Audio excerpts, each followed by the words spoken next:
Senhoras, senhores, queridas irmãs, queridos irmãos espíritas, jovens, nossos votos cordiais de muita paz. No processo da evolução antropossócio-psicológica, houve um momento em que a psique experimentou uma fissão, dando lugar ao surgimento de dois arquétipos que deveriam continuar numa grande jornada até lograrem uma nova unidade. Referimos-nos ao ego e ao self. Esses dois arquétipos foram criados pelo eminente neurologista e psiquiatra suíço de Zurique para poder definir aquilo que somos e aquilo que aparentamos. O eixo ego-self constitui essa grande dualidade que um dia voltará a fundir-se na unidade de um self que adquire a plenitude, o estado luminoso ou de iluminação, como estabeleceu o eminente pai da psicologia analítica. Mas antes dele, Plotino, o emérito discípulo de Amônio Sacas, que nasceu no Egito, fundador da escola neoplatônica de Alexandria, havia asseverado que a ciência e a inteligência são insuficientes para entender o uno. Somente através da emoção é que se pode penetrar nessa unidade de onde tudo e todos nos originamos. A escola neoplatônica de Alexandria teve por meta essencial restabelecer a grande proposta da grandiosa escola que procurou demonstrar a realidade filosófica da vida, estruturando o ser nas bases profundas de uma realidade dupla, conforme o conceito socrático platônico. Porque o grande problema da criatura humana, ainda hoje, é a criatura humana. Para poder entendê-la, nasceu a filosofia. E para que a filosofia pudesse explicar a realidade do ser, surgiu a grande interrogação: a vida é escrava da morte ou a morte é apenas o fenômeno biológico da vida? Antes de Sócrates, nós vamos encontrar em Anaxágoras o pensamento extraordinário do pioneiro da física quântica, há aproximadamente 2.300 anos. Este homem incomum, pré-socrático, dizia que tudo que existe no invisível nós encontramos no visível. E tudo aquilo que existe na parte encontra-se no todo. Ele era o pioneiro do holograma e das apresentações da física nuclear contemporânea. Mas este homem genial foi perseguido e condenado à morte pelo crime de dizer que o Sol era maior do que o Peloponeso, a montanha da Grécia. De certo modo, é ele um dos pais primitivos da astronomia, da astrofísica. Mas logo depois, quando Sócrates começou a investigar a realidade da criatura humana, descobriu que a vida tem um sentido psicológico profundo, que é a ética moral.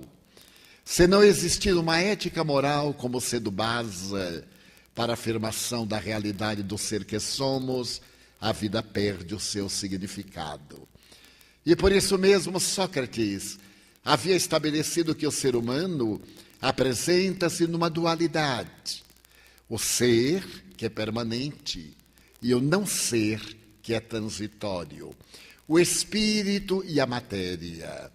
Mas esse ser que é permanente provém do mundo das ideias, que é o mundo inicial, o mundo causal, o mundo real, para onde tudo retorna. Sendo ele o grande sofista, que através da sua doutrina maiêutica convidava os discípulos à reflexão.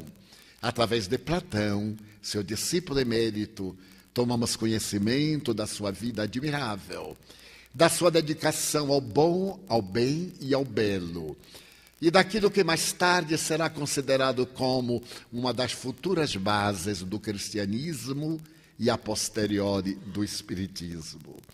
Porque Sócrates, acreditando que o ser não se extingue com a morte, procurava demonstrar que alguns seres que houveram desencarnado retornaram à Terra e alguns deles com ele se comunicava.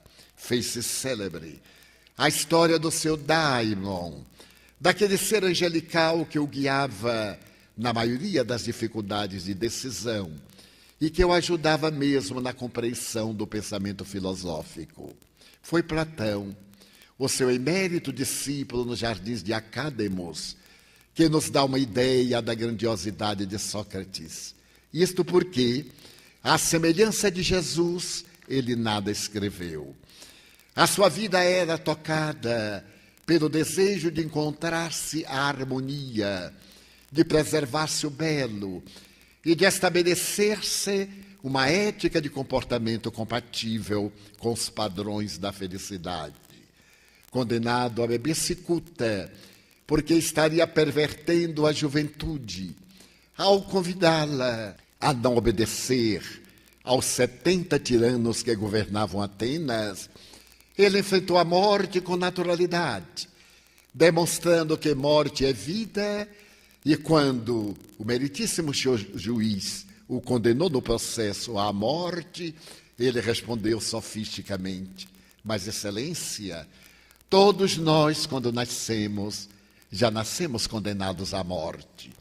E enfrentou-a com a dignidade daqueles que viverão, todos nós, indubitavelmente.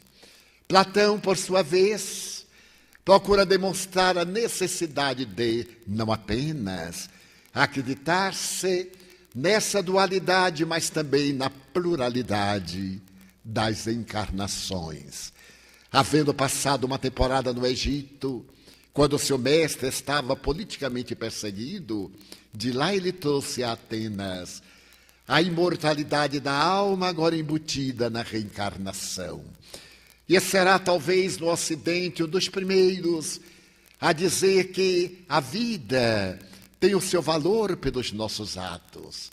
Se não houvesse a sobrevivência, bom negócio fariam os maus.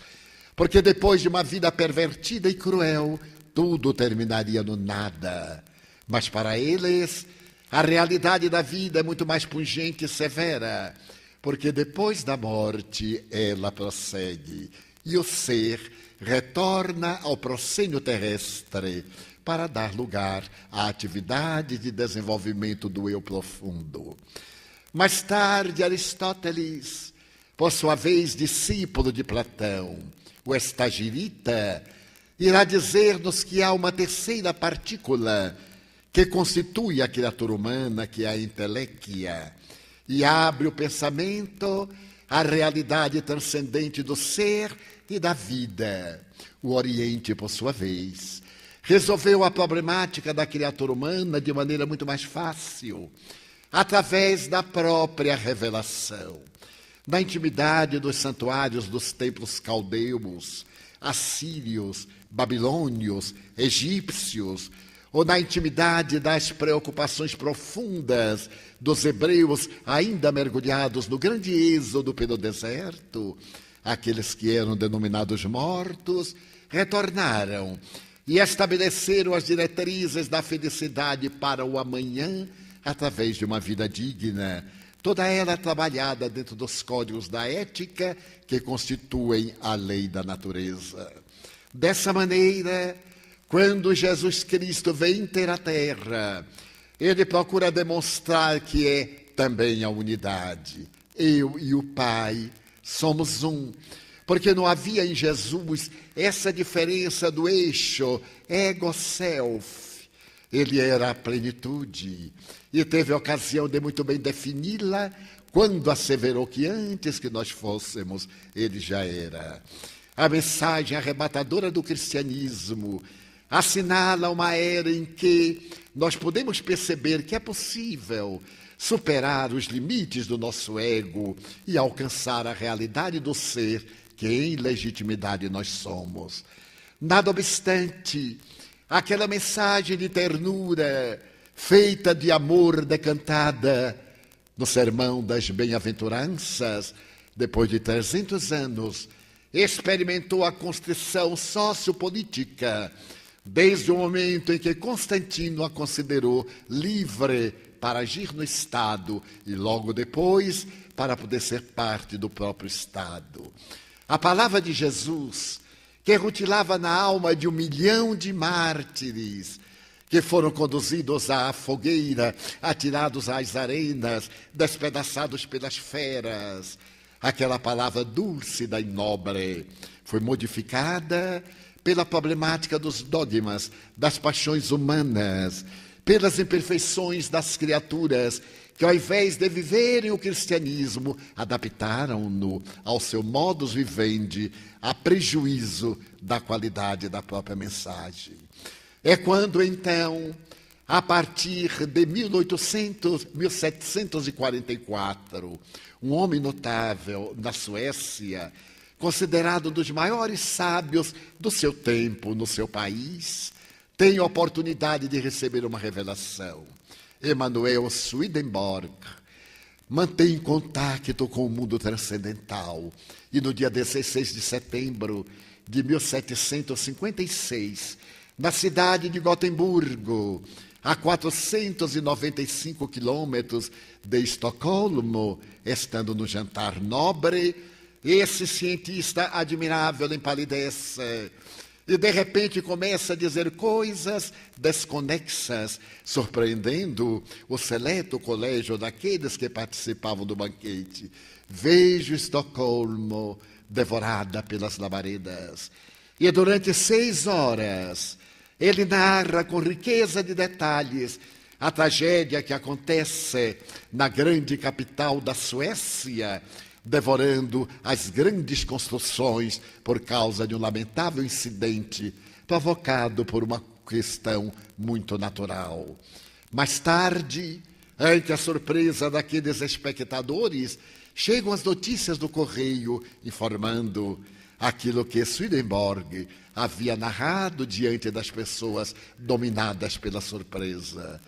É que Swedenborg entrava no reino da transcendência e logo depois ele narrará as suas visões fascinantes, quando diante dos seus olhos desaparece o mundo objetivo e surge a imensa escada de Jacó da simbologia bíblica. E aparecem os seres angélicos que descem e aqueles outros que ascendem, falando-lhe das belezas da imortalidade e ensejando-lhe a construção de uma nova doutrina religiosa com base no cristianismo, a Nova Jerusalém. Swedenborg é um dos primeiros narradores nos tempos modernos da vida transcendental.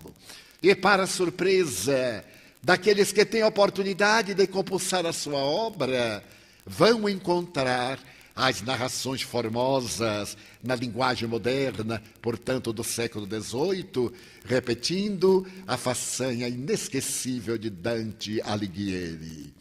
Esse homem fascinante, considerado pai da literatura italiana, que nasceu na cidade de Florença, em pleno século XIII, que teve a vida de um grande apaixonado platônico, desde a vez que ele teve a ocasião de ver Beatriz, uma menina de 8 anos, quando ele deveria estar aproximadamente com 16, e nasce uma paixão. E esse homem que se casa, que constrói a sua vida, que apresenta uma proposta política para o seu país, porque Florença era um país independente do conjunto italiano, ele então tem um sonho de narrar a realidade da vida cristã post-mortem. E através de uma fantasia mental ou de um desdobramento da personalidade, ele vai levado por Virgílio, o poeta latino, a conhecer os abismos da degradação humana, as hienas infernais. Coloca na entrada do inferno a frase lapidar: aqui desaparece a esperança. E começa a narrar as dores ultrizas que aguardam quaisquer pessoas, religiosas ou não, que deverão passar pelo suplício da amargura, da consciência de culpa, pelo resgate através do fenômeno perverso do sofrimento, pelos males que haja praticado na terra. E sendo ele levado pessoalmente em desdobramento espiritual, portanto, na colocação antiga do corpo astral, ele vê in loco as aflições inconcebíveis que são infligidas àqueles que se transformaram em réus de si mesmos. Ali então ele contempla apavorado a angústia da perda da paz, a ausência absoluta de qualquer esperança, porque o inferno tinha um sabor de eternidade. Mas, confiado na misericórdia divina, posteriormente Virgílio leva-o ao purgatório, uma região intermediária, onde as almas têm oportunidade de arrepender-se do mal que praticaram e deslocar-se, talvez, mais tarde, para o reino dos céus e das delícias, ou, no caso de perseverar na mesma situação deplorável, serem conduzidas às hienas infernais. Desencarna Dante Alighieri, e a Divina Comédia torna-se uma obra-prima da literatura italiana, contribuindo grandemente na formação da própria língua neolatina. E um dia, seu filho Jacobo, que estava ainda tocado pela ausência do pai, tem um sonho. O pai aparece-lhe e diz-lhe que a obra não está completa. Ele houvera escrito 12 outros cantos a respeito do céu. E diz-lhe que vá à sua residência e que encontrará na parede um cofre embutido, disfarçado por uma esteira colocada sobre ele. Ali dentro estão os doces cantos do céu. Jacopo desperta, corre ao advogado de seu pai, assim narra Boccaccio. E quando os dois chegam à residência em que viveu o poeta triste e melancólico, encontram a complementação da Divina Comédia. Seu poeta latino, Virgílio, levou ao inferno e ao purgatório, é Beatriz que o leva ao reino dos céus. Angelical, na sua pulcritude, ela conduz o poeta para poder perceber a divindade das suas manifestações plausíveis do entendimento humano e também as grandes compensações que são reservadas àqueles que são fiéis. A obra, apresentada mais tarde, no século XVIII, pelo grande místico que foi Swedenborg, faz-nos lembrar as mesmas narrações de Dante Alighieri. Jesus houvera dito, conforme anotara João no capítulo 10, credes em Deus, crede também em mim. Na casa de meu pai há muitas moradas, pois que senão eu vos teria dito, vou preparar-vos lugar. Mas eu sou o caminho, a verdade e a vida, e ninguém entra na casa de meu pai, senão através de mim.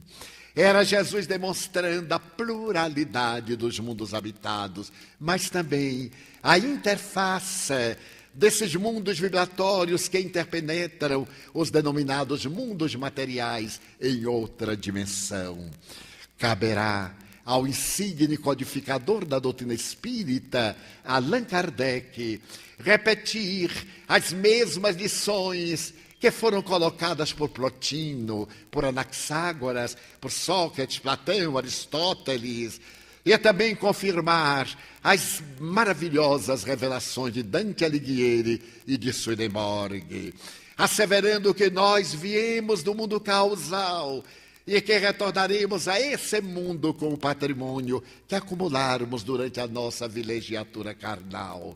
A doutrina espírita chega para restaurar o cristianismo, que ainda não fora vivido em toda a sua grandiosidade, exceto daqueles 3 primeiros séculos de martirológio, de abnegação, de dedicação total dos que se fascinavam pelo reino de Deus e optavam por consegui-lo, deixando no plano secundário a vida material. O Espiritismo nascendo através de uma observação científica, perfeitamente compatível com os padrões do século XIX, porque merece recordarmos que no mesmo dia 31 de março de 1848, por ocasião dos fenômenos dos raps em Hydesville, em Nova York, na casa da família Fox, em Londres, na Sociedade Dialética, Karl Marx apresenta o seu Manifesto Comunista.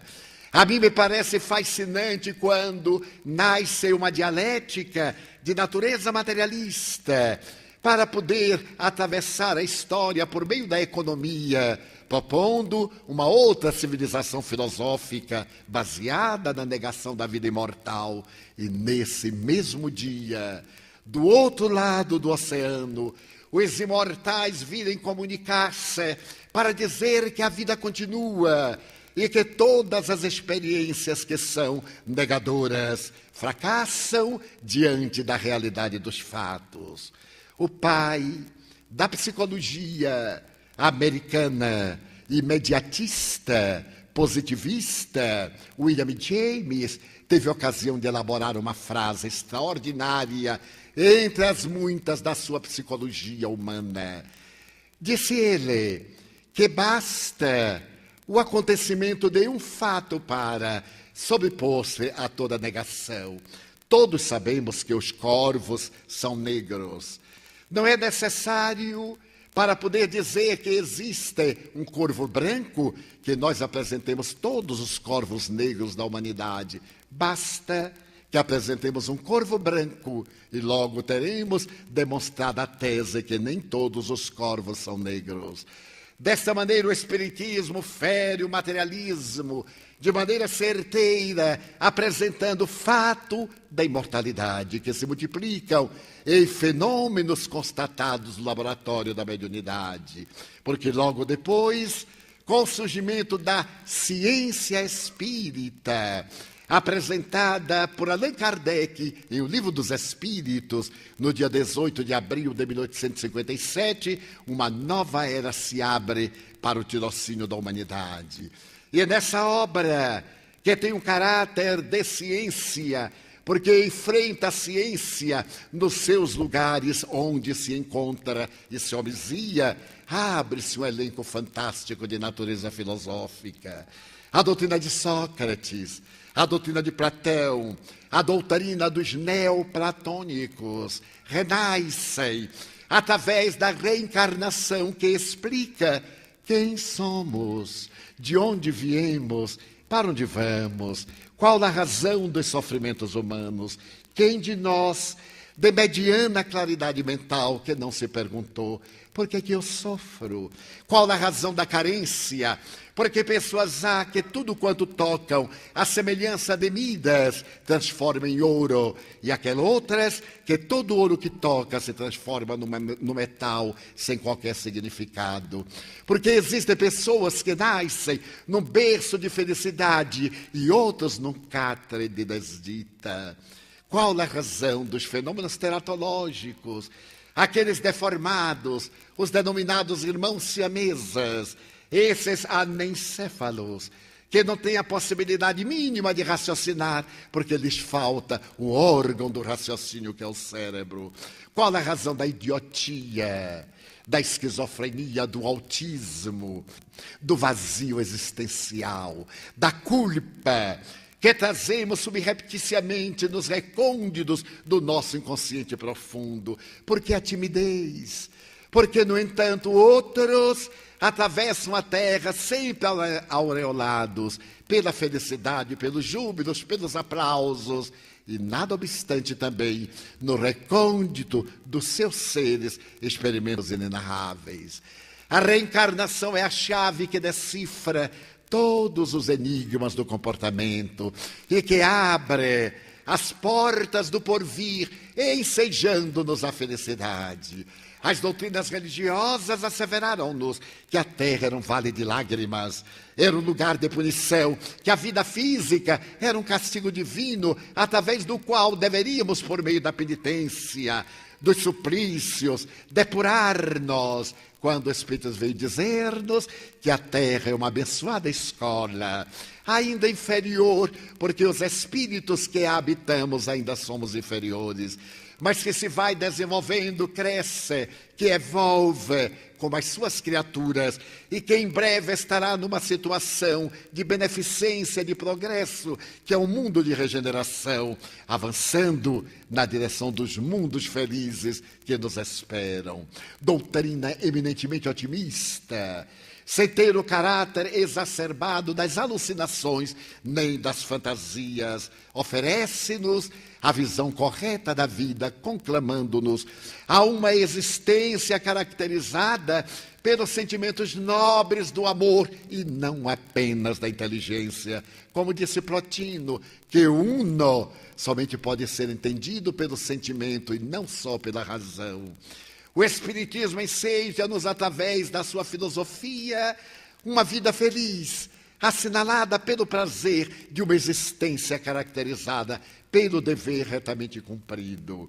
Narrávamos ontem na cidade de Gama um fato que nos aconteceu oportunamente. Eu vivi a Segunda Guerra Mundial e fui educado no conceito de que todo alemão era nazista, era perverso, a cultura alemã era uma cultura terrível, perigosa, por causa da seleção racial. E isso de tal maneira me foi inculcado, através da cultura da época, que eu considerava de um lado o alemão um ser que era, dentro do conceito de Nietzsche, o super-homem, ao mesmo tempo temível, temerário.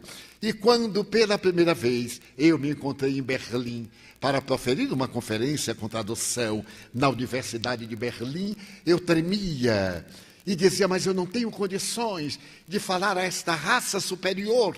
Estava embutido no meu inconsciente a característica de que do terceiro mundo, de um mundo ainda muito inferior, o que é que eu ia dizer à raça alemã na universidade?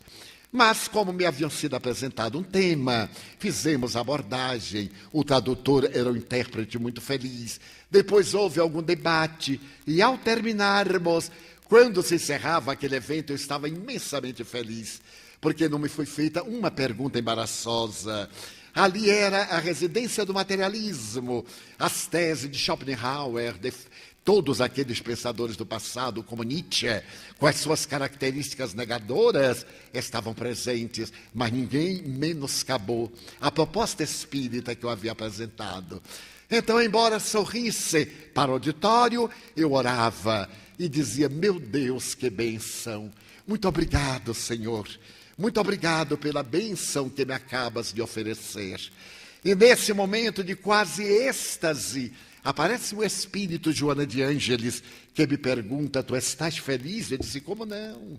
Graças a Deus eu consegui sobreviver. Não me equiparei aos alemães, mas eles ouviram-me com atenção, fizeram perguntas muito bem elaboradas, perguntas inteligentes e próprias, mas a minha maior felicidade é que eu não criei qualquer problema para o bom nome do Espiritismo. Então, Joana de Ângeles me disse jovialmente, meu filho, já que tu estás tão feliz com o bem que te aconteceu, permite-me dar-te um conselho. Agradece a Deus o mal que não te aconteceu, porque bastava que um pneu furasse quando vinhas para cá e chegarias tarde. Qualquer impedimento, então agradece a Deus o mal que não te aconteceu. E a partir de agora, passa a agradecer a Deus o mal que não te aconteceu. Eu fiquei fascinado. E a partir de então, eu sempre agradeci o bem, mas também o mal que não me acontecera. Estava em Londres não há muito, E ao realizar uma conferência, eu citei este fato, que me pareceu fantástico no meu limite intelectual. E ao terminar, uma senhora escocesa chamou-me ao lado e disse: Mr. Franco, chamei de imediato o intérprete, porque não falo inglês. E logo começamos a conversar. O senhor agradece a Deus todo o bem que lhe acontece? Sim, senhora. E o mal que não lhe acontece? Sim, senhora. Pois, Mr. Franco, eu desejo dizer-lhe que eu agradeço a Deus o bem que me acontece, o mal que não me acontece e o mal quando me acontece. Eu então levantei o sobrolho e ela concluiu: sabe por quê, Mr. Franco? Porque só me acontece o de que eu tenho necessidade para evoluir. Ela era mais espírita do que eu. Porque eu nunca havia pensado nisto. Então, o mal que me acontece é um bem, porque nada nos acontece fora da lei de causa e efeito. Eu então olhei para aquela senhora escocesa e admirei-lhe a inteligência, o brilho, a filosofia espírita colocada nesta situação, porque invariavelmente maldizemos daquilo que nos causa apuros, que nos aborrece, que nos desagrada, quando, no entanto, são as lições preciosas de lapidação do caráter. E a partir daí, eu passei a agradecer o bem que me acontece, o mal que não me acontece, o mal que me acontece e tudo que vem acontecer, para assim eu ficar em paz de consciência. É a filosofia espírita ensinando-nos a esse processo de desenvolvimento intelecto-moral, como assevera Allan Kardec, que nos propicia lutar sempre contra as nossas imperfeições. Mas, ao mesmo tempo, esta ciência maravilhosa, que nos dá uma filosofia otimista, é portadora de uma ética moral de natureza religiosa, porque ressuscita os ensinamentos de Jesus, demonstra que cada um de nós é um universo, é parte do uno, sendo uno também do grande uno. É um pouco complicado, mas graças a isso, a nossa unidade pode vivenciar a unidade cósmica, a unidade do amor de Deus, que se encontra íncito em nosso âmago, no ser mais profundo. Então o Espiritismo vem nos dizer que existem mundos de provação, mundos de regeneração, mundos felizes, mundos primitivos.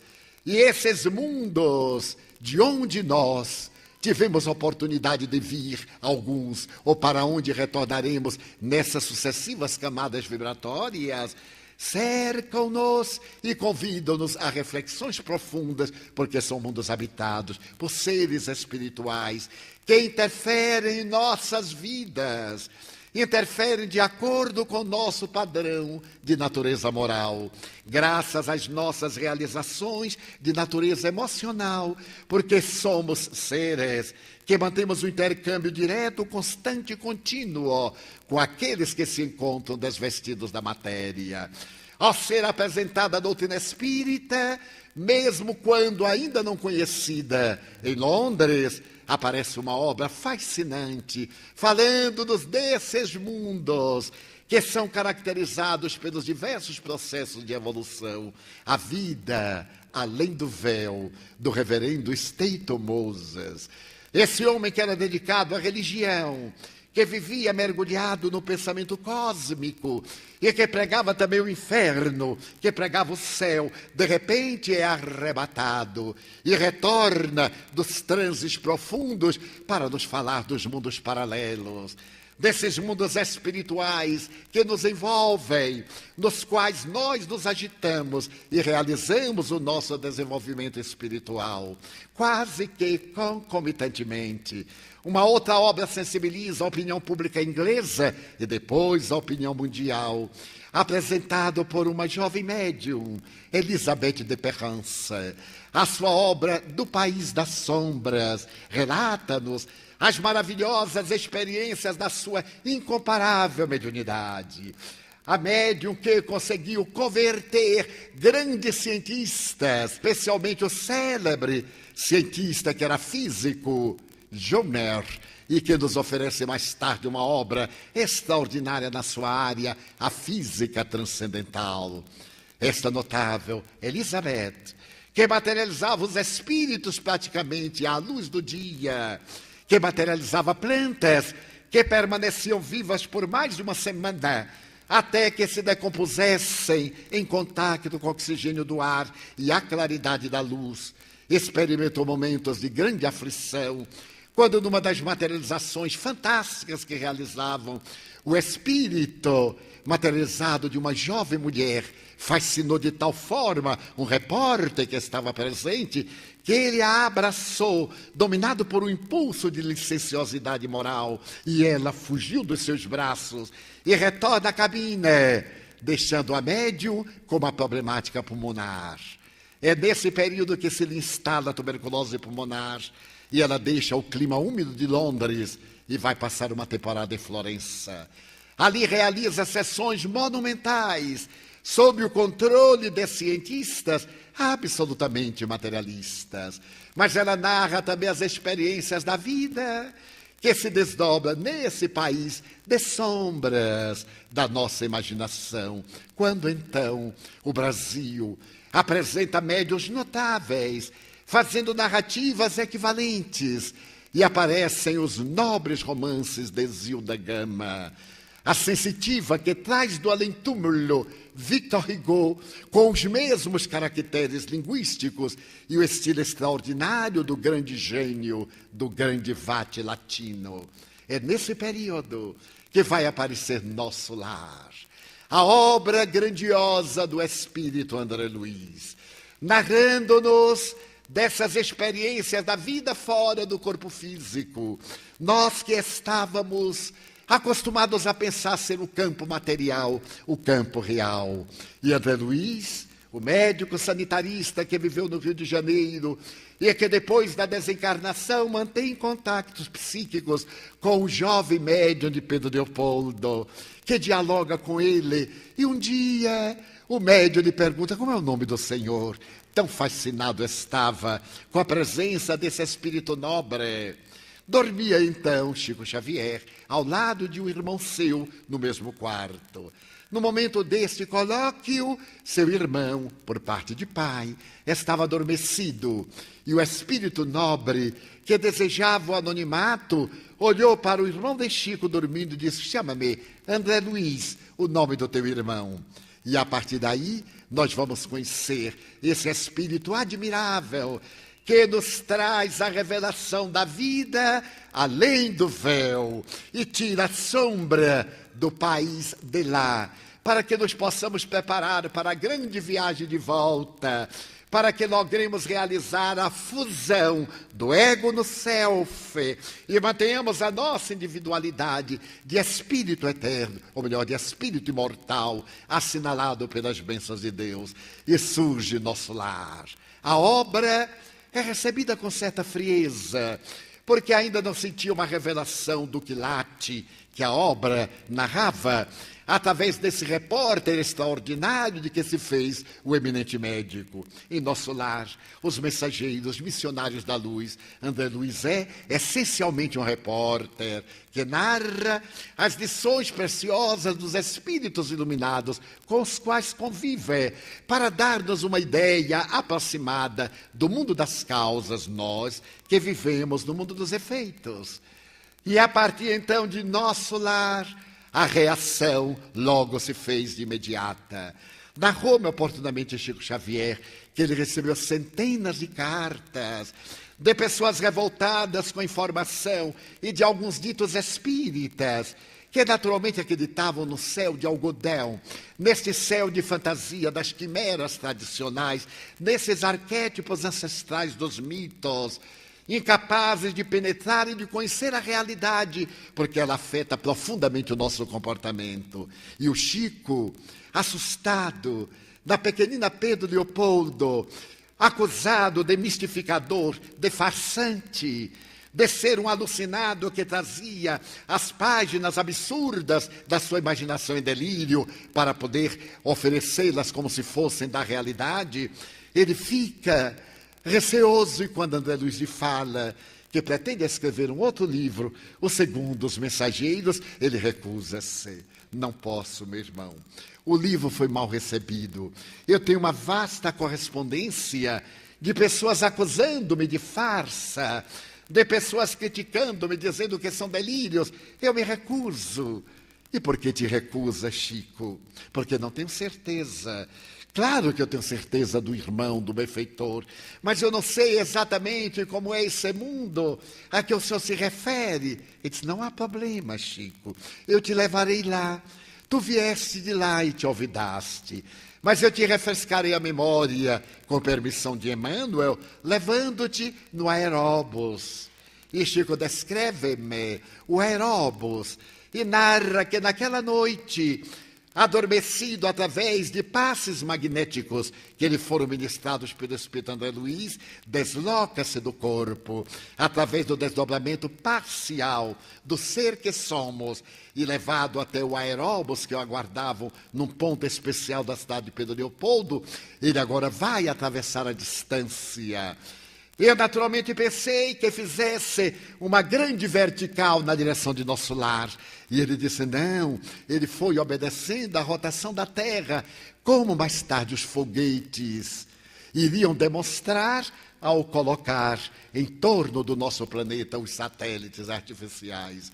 E ele chega ao nosso lar, estaciona a grande nave de natureza psíquica, a construção ideoplástica, e ele salta e deslumbra-se com esse lugar abençoado e lembra-se do Parque das Águas. É claro que a expressão água é apenas para nos dar uma ideia aproximada, porque é muito difícil falar de coisas desconhecidas com palavras conhecidas. E ele vai contemplar as fontes que regurgitam, as fontes maravilhosas que despedem cascatas luminosas e que nada mais são do que formações de energia. E ali ele percebe pela primeira vez que o som tem cor e as cores têm som. Mais tarde, em 1952, foi publicado em língua portuguesa um livro de autoria de Aldous Huxley, um grande cientista inglês. O livro se intitula As Portas da Percepção. Aldous Huxley fez uma experiência com ácido lisérgico número 20. E ele narra na gravação, diante de outros cientistas, que ao se deslocar da matéria, ele entra no mundo musical. As cores vibram melodias, as melodias têm cores. Chico Xavier, em 1948, já me narrava isso, antes que o grande cientista o demonstrasse. Depois ele vai levado a algumas câmaras de retificação, aos lugares de sofrimento, onde estão aqueles que necessitam de ajustar-se à psicosfera desse mundo maravilhoso que é apenas uma colônia, uma das miríades de colônias que se multiplicam em volta do orbe terrestre. E por fim, porque se alongava a visita, naquele lugar em que há uma luminosidade estranha, embora obedeça ao mesmo fuso horário da Terra, ele se recorda do ministério, o mais elevado, e fala com André Luiz da possibilidade de visitar aquele ministério onde Clarencio administrava toda a comunidade. E percebe que há uma luz imensa que verte do alto, que se transforma em uma fronteira entre o ministério da bênção divina e a comunidade. André Luiz diz, não podes. Face à tua situação de espírito encarnado, não podes atravessar, porque isso poderia incidir no perispírito e provocar a tua desencarnação. Então ele vê as luzes, aquela musicalidade sublime e volta à terra. Ao despertar com os olhos banhados de lágrimas, ele dirá, o irmão pode escrever o que quiser. E então vêm as obras, sucedem-se entre a terra e o céu. Vêm as obras científicas. E nesse momento a paisagem terrestre do Brasil aure o conhecimento do mundo, além das dimensões físicas. A visão daqueles indivíduos extravagantes, que são policiadores dos demais indivíduos e estão sempre contra as ideias novas, lentamente foram substituídas essas posturas pela realidade do fato. Não havia nenhum pássaro branco que pudesse demonstrar que os corvos não são negros. O fato e a obra começa a ser vencida. Chega a 2 milhões de exemplares. Quando então, no centenário da sua vida grandiosa e apostolar, surge o filme do mesmo nome. E logo depois de apresentar ao público brasileiro e internacional, porque também o filme já foi passado, por exemplo, no Congresso em Valência, no Congresso Mundial, e em alguns outros lugares, mais de 2 milhões de pessoas tomaram conhecimento da vida no plano espiritual. Dizia-me o presidente da Federação Espírita Brasileira que para vender 2 milhões de exemplares foram necessários quase 60 anos. E em 15 dias, 2 milhões de indivíduos viveram nosso lar. Estiveram em nosso lar, passaram pelas câmaras de retificação, assustaram-se os que tinham a consciência bastante perturbada e que ficaram com medo de ir para lá, se merecerem, porque há regiões ainda menos gentis do que aquelas narradas por André Luiz, mas também aqueles outros que vivenciaram os momentos inolvidáveis da senhora Laura, delícias, desse notável médico que vive as experiências da dor para poder então desdobrar a misericórdia divina no próprio modus vivendi, no modus operandi. E nós passamos a entender a vida espiritual de uma maneira fascinante, simples, que não poderia ser diferente. Quando eu era jovem, o que não faz muito tempo, o Espírito Joana de Ângeles disse-me um dia: meu filho, se em alguma oportunidade você sentir-se fora do corpo, se você tiver ocasião de observar o corpo, chamar por alguém e ninguém lhe responder, você já desencarnou. Então, fique no lugar até eu chegar. Eu guardei isso com todas as letras. E certo dia, eu dei-me conta que estava fora do corpo. Então, olhei para a minha cama e lá estava eu. Meu Deus, o susto! Eu disse: que se passa? E logo de imediato chamei o amigo com quem nós residimos faz mais de 60 anos, Nilson. Chamei-o várias vezes, nada. Eu digo: meu Deus, eu morri. Lembrei-me de meus pais e atravessei a parede, fui até o quarto em que estava minha mãe. Chamei-a, nada. Eu digo: estou morto realmente. Vou voltar correndo para perto do corpo, porque aqui neste país eu não entendo de nada. E voltei. Só então me dei conta que havia atravessado as paredes sem que eu percebesse. Então eu fiquei ainda mais assustado. Estou desencarnado realmente, mas eu desejei driblar a morte. Deitei-me, encaixando no corpo, e logo eu me levantei. E o corpo não se moveu. Então eu digo assim: estou morto. Agora eu tenho que esperar chegar Joana de Ângeles. Quando ela apareceu, ao invés de eu sentir-me feliz, eu chorei: minha irmã, eu estou desencarnado. Ainda não. Eu não gostei do ainda, que era sintoma do que ia acontecer. E o que está acontecendo? Nós vamos fazer uma viagem, Divaldo. Nós vamos conhecer o mundo real, de onde todos nos originamos e de onde você veio. E levou-me à minha primeira experiência fora do corpo.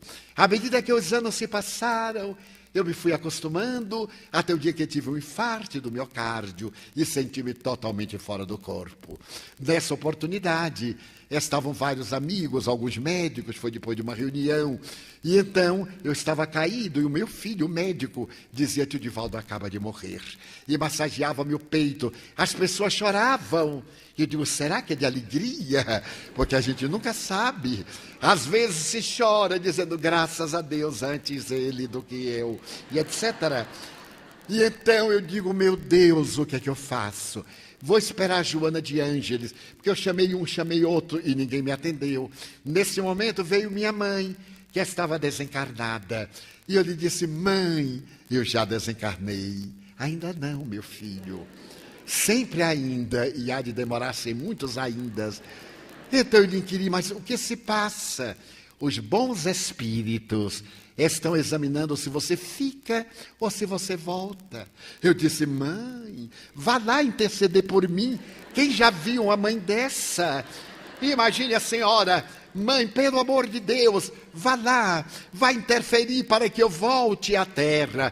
Tenho tanto que fazer. Estou tão jovem, 64 anos, tão jovem, adolescente. Ela disse, então, meu filho, vamos ver. E desapareceu. Neste momento, eu fiz a prece mais ardente da minha vida. Curioso que naquele primeiro fenômeno eu me toquei e eu senti. Era sempre uma coisa que me confundia na minha ignorância, a sensibilidade. Já que eu estava num campo de energia, teria uma sensibilidade física, entre aspas. Sim, temos a sensibilidade física.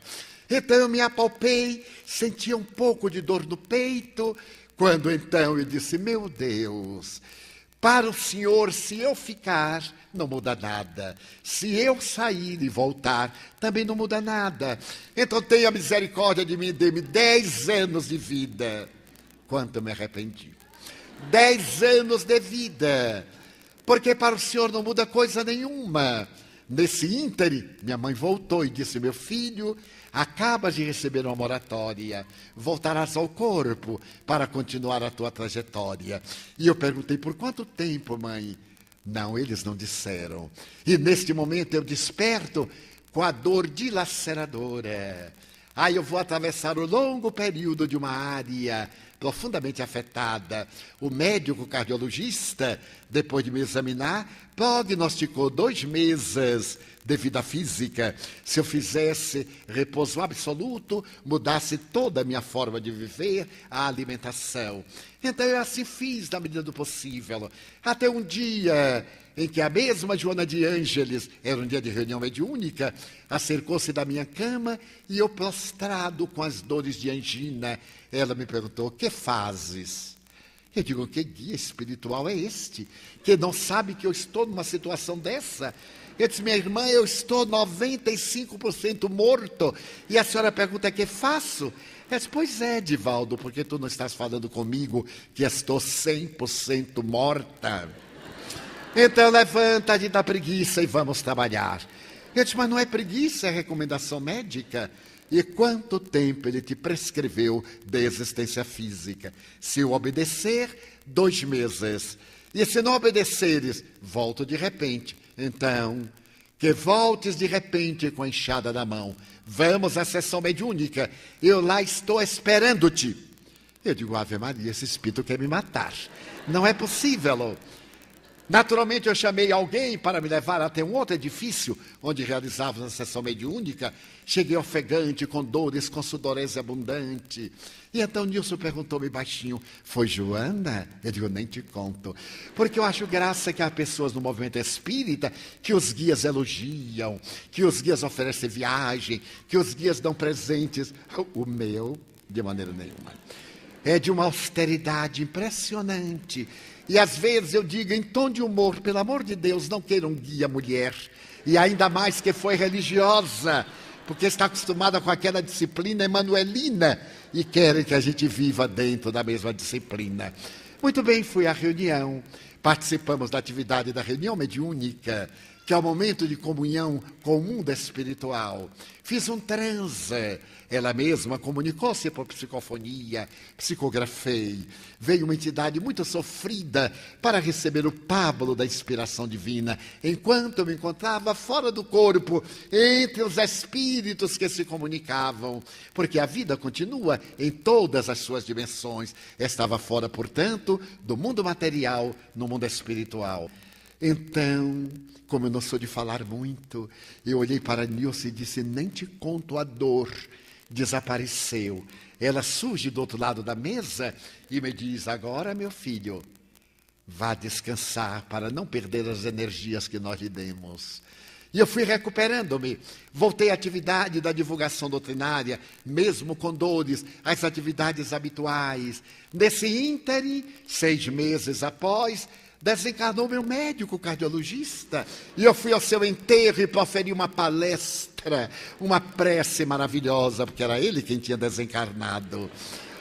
Então se passaram os meses e eu contei aqui, recordo-me, que quando se passaram os anos, um espírito muito amigo me disse: Edivaldo, tu não és uma pessoa lúcida. E eu perguntei: mas por quê? Não sou um gênio, mas também não sou um hebetado. Porque tu pediste a Deus 10 anos. Sim, que passa? Só faltam 1 ano e 2 meses. Eu disse: bem, mas é que quando eu pedi 10 anos, no meu inconsciente eu tinha pedido até o ano 2010. Ele disse: vou dar-te um conselho. O espírito Humberto de Campos estava um dia reunido conosco e contou a seguinte anedota, que alguém chegou a Deus e lhe perguntou: Senhor, eu tenho muita dificuldade de entender a eternidade. Era um espírito desencarnado. Por exemplo, 1 bilhão de anos no relógio terrestre, para vós que tempo é? E Deus disse: 1 segundo. Nossa! E 1 bilhão de dólares. Na nossa economia, quanto vale? 1 centavo. Ô Senhor, dá-me 1 centavo. E Deus respondeu: espera 1 segundo. E então ele terminou dizendo: Edivaldo, sempre que tu tenhas que pedir a Deus alguma coisa, sempre pede muito. Porque se Deus estiver de mau humor, o Deus antropomórfico, ele corta metade e tu ficarás. Então eu já passei de 2010. Estou fagueiro, porque já está terminando, graças a Deus. Ainda falta algo. Mas nesse ínterim, quando eu completei 80 anos, eu havia recebido o convite para o Congresso Mundial, que teria lugar na Espanha.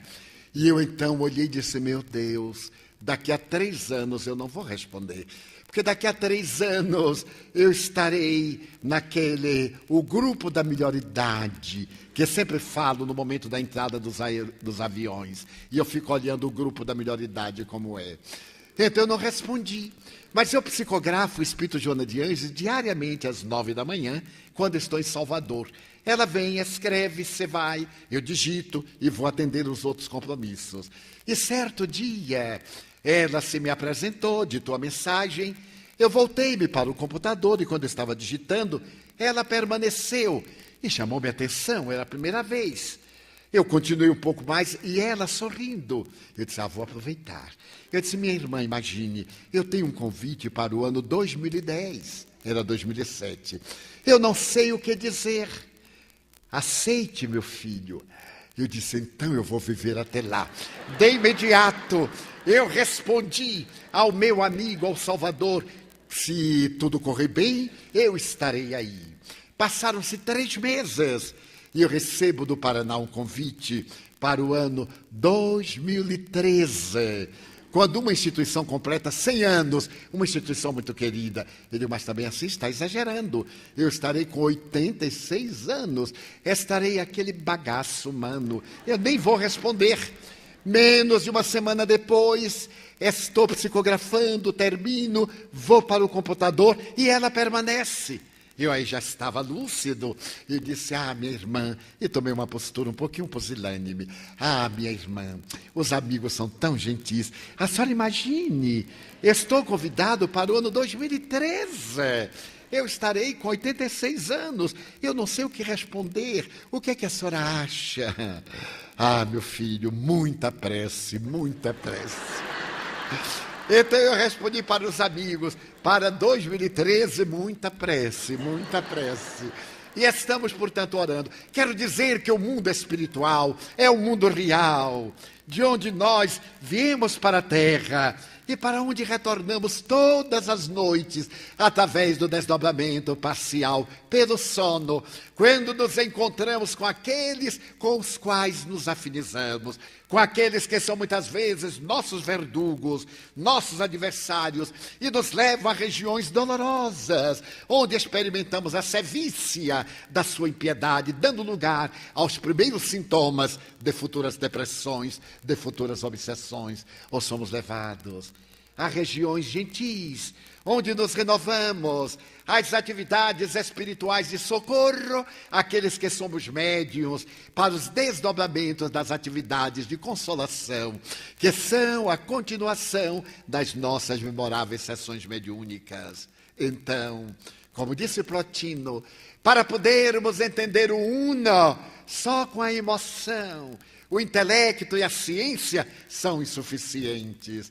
É necessário, portanto, conforme aquela fissão do ego e do self, que façamos a união desse eixo ego-self, iluminando a sombra da nossa inferioridade, esse arquétipo que também está no self, que nós demos lugar ao espírito que somos, para que ele ame, para que ele realize as tarefas de autoiluminação, lutando sempre contra as suas más inclinações, como estabeleceu Allan Kardec.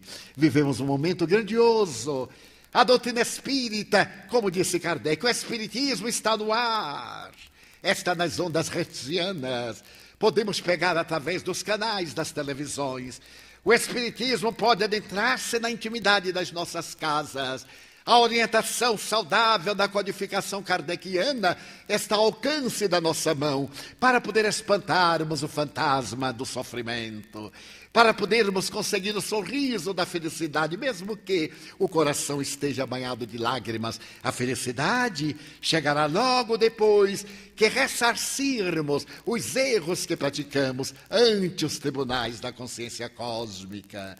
Que período de bênçãos, apesar da violência, da drogadição, da sexolatria, do alcoolismo, apesar dos disparates, das injustiças sociais, da criminalidade, brilha uma luz diferente, apontando os rumos de plenitude para a humanidade. É o Espiritismo, trazendo Jesus de volta e convidando-nos a uma profunda reflexão, a reflexão do amor. Que sejamos nós aqueles que vivem a honra de amar, sem a preocupação de recebermos a resposta do amor. A resposta do amor é o ato de amar. Quando se ama, se é psicologicamente maduro. Quando se deseja o amor, se é psicologicamente infantil. Por isso ele disse que vos ameis uns aos outros, para que todos saibam que sois meus discípulos. Então, nesta hora grave, quando a sociedade estertora e a grande transição se opera lentamente, que contribuamos para que o mundo seja melhor, que cada um de nós dê a sua cota, mínima que seja, não revidando mal por mal, perdoando as ofensas, mesmo que as não esqueça, porque esquecer é da memória e não devolver o mal é do sentimento. Formemos este grupo de almas que cantam o hino da imortalidade e braços dados e corações em pressa. Com a nossa mente voltada para Deus, não reclamemos das injunções dolorosas, que são importantes em nossa trajetória iluminativa. Que ao contrário, digamos, meu Deus, eu tenho tanto para agradecer e tão pouco para pedir, que gostaria de dizer-te que eu amo a vida, que para mim é bela e é consentida. Muito obrigado, Senhor, pelo que me deste, pelo que me dás, pelo ar, pelo pão, pela paz. Muito obrigado pela beleza que os meus olhos veem no altar da natureza, olhos que fitam o céu, a terra e o mar, que acompanham a ave ligeira que voa fagueira pelo céu de anil e se detém na terra verde salpicada de flores em tonalidades mil.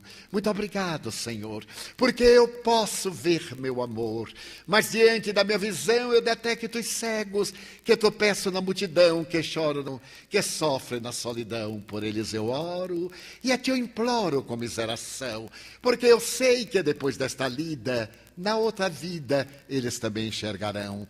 Muito obrigado pelos ouvidos meus, ouvidos que ouvem a música do povo que desce do morro na praça cantar, a melodia dos imortais que se ouve uma vez e ninguém esquece nunca mais, a voz melodiosa, canora melancólica do boiadeiro e a dor que geme e que chora no coração do mundo inteiro.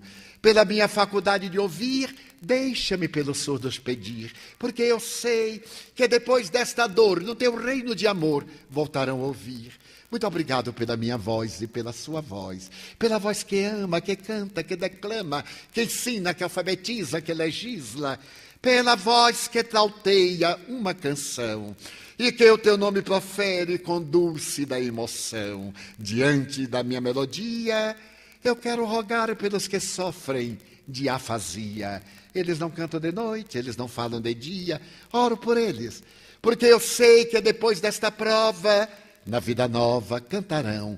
Obrigado pelas minhas mãos, mas também pelas mãos que aram, mãos que semeiam, mãos que agasalham, mãos de ternura que libertam da amargura, mãos que apertam mãos dos adeuses, mãos que atendem às dores e vigílias de todas as vidas, os suores e as amarguras, pelas mãos de sinfonias, de poesias, de psicografias, de cirurgias, pelas mãos que atendem a velhice, a dor e o desamor, pelas mãos que no seio embalam o corpo de um filho alheio, sem receio, e pelos pés que me levam a andar, sem reclamar. Obrigado, Senhor, porque eu me posso movimentar diante do meu corpo perfeito. Eu te quero louvar, porque eu vejo na terra infelizes, amargurados, imobilizados, paralisados, que se não podem movimentar. Eu oro por eles, porque eu sei que depois desta expiação, na outra reencarnação, eles também caminharão. Obrigado, por fim, pelo meu lar. É tão maravilhoso ter um lar.